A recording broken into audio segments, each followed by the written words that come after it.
बिस्मिल्लाहिर्रहमानिर्रहीम। अस्सलाम वालेकुम स्टूडेंट्स, कैसे हैं आप? करती हूँ खैरियत से होंगे और अपनी पढ़ाई अच्छे से कर रहे होंगे।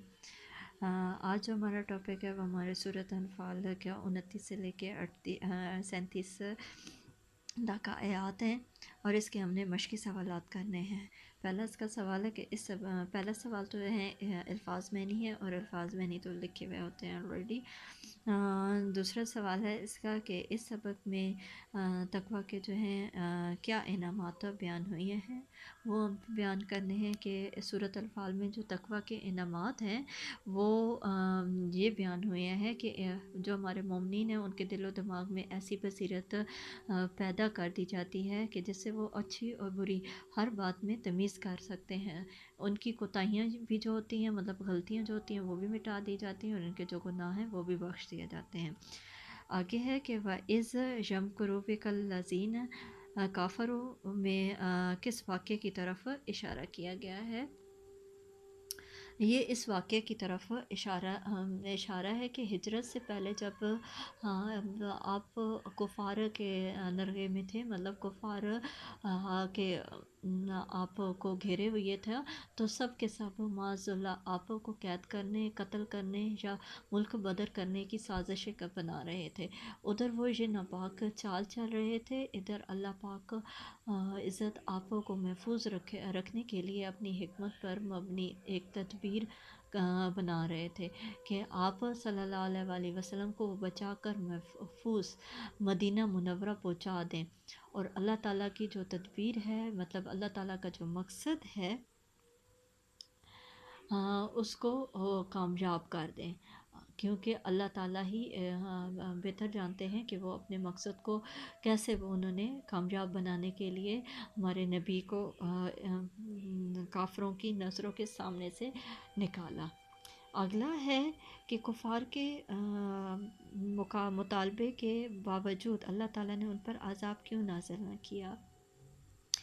क्योंकि हमारे जो कुफ़ार ने अल्लाह ताला से मुतालबा किया था कि ए अल्लाह, अगर हज़ूर अल्लाह सल्लल्लाहु अलैहि वसल्लम का लाया हुआ जो दीन है और आपकी जो तालीमात हैं वो हक़ पर मबनी हैं, मतलब सच ही हैं, तो हम पर पत्थरों की बारिश बरसा, और इसके अलावा अगर कोई और अज़ाब भी हम पर नाज़िल कर सकते हैं तो वो हम पे नाज़िल कर। कुफ़ार की तरफ से ये मुतालबा और अल्लाह की हैरत को ललकारने के मुतरादिफ था। इसके बावजूद अल्लाह ताला ने इन पर इस तरह का कोई अज़ाब मुसल्लत ना किया। क्योंकि हमारे नबी पाक सल्लल्लाहु अलैहि वसल्लम इनके बीच मौजूद थे और अल्लाह ताला हमारे नबी पर कोई भी अज़ाब नहीं गिरा सकते। अच्छा जी, आगे है कि इनकी वजह क्या थी कि क्यों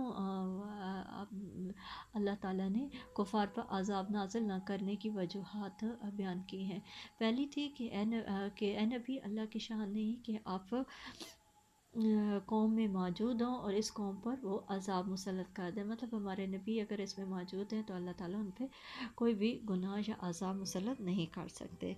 आगे आ जाता है कि दूसरा है कि जिस कौम में अल्लाह से तौबा इस्तग़फ़ार करने वाले मौजूद हों तो अल्लाह इनको भी इस कौम को भी अज़ाब नहीं दे सकता, मतलब जो लोग माफ़ी मांग लेते हैं अपने गुनाहों की, तो अल्लाह ताला इस कौम को भी अज़ाब नहीं देता। आगे इबारात के मफ़हूम है। पहली इबारत का मफ़हूम यह है कि खुदा ऐसा नहीं है कि जब तक वो तुम उनमें थे तो इन्हें वो अज़ाब देता है, और ना वो ऐसा था कि वो बख्शिश मांगे और इन्हें अज़ाब दे।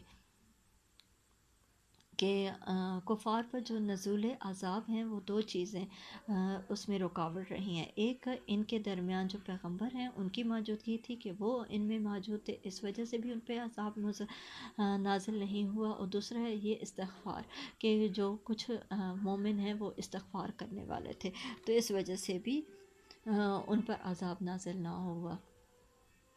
और अल्लाह ताला ने जो हज़ूर सल्लल्लाहु अलैहि वसल्लम की मौजूदगी और कुफ़ार की मग़फ़िरत तलब करने की वजह से इन पर अज़ाब नाज़िल ना किया। दूसरा है आयत है कि جو لوگ کافر ہیں اپنے مال خرچ کرتے ہیں، اور جو لوگوں کو خدا کے راستے سے بھی روکتے ہیں، سوا بھی اور خرچ کریں گے، مگر آخر وہ خرچ کرنا ان کے لیے موجب افسوس ہوگا اور وہ مغلوب ہو جائیں گے، کہ وہ جو کافر ہیں وہ اپنا مال بھی خرچ کرتے ہیں اور اللہ کے راستے سے روکتے بھی ہیں، اور وہ خرچ جو کریں گے وہ خرچ ان کے لیے افسوسناک ہوگا، موجب عذاب ہوگا۔ کیوں ہوگا موجب عذاب کیوں ہوگا؟ کیونکہ اس سے کفار کے جو ساری زندگی کا حاصل ہے وہ ہے یہ ہے کہ لوگوں کو دین اسلام سے وہ دور رکھتے تھے، اور انہوں نے بے طرح مال و دولت بھی خرچ کیا، اور اللہ تعالیٰ نے جو پیشگوئیاں کی ان سے بھی وہ انکار کرتے تھے، اور جو انہیں مال دیا جاتا تھا اس کو بھی وہ ضائع کرتے تھے۔ یہیں تک ہمارے جو مشقی سوالات تھے، انشاءاللہ کل اگلی آیات پڑھیں گے۔ Thank you.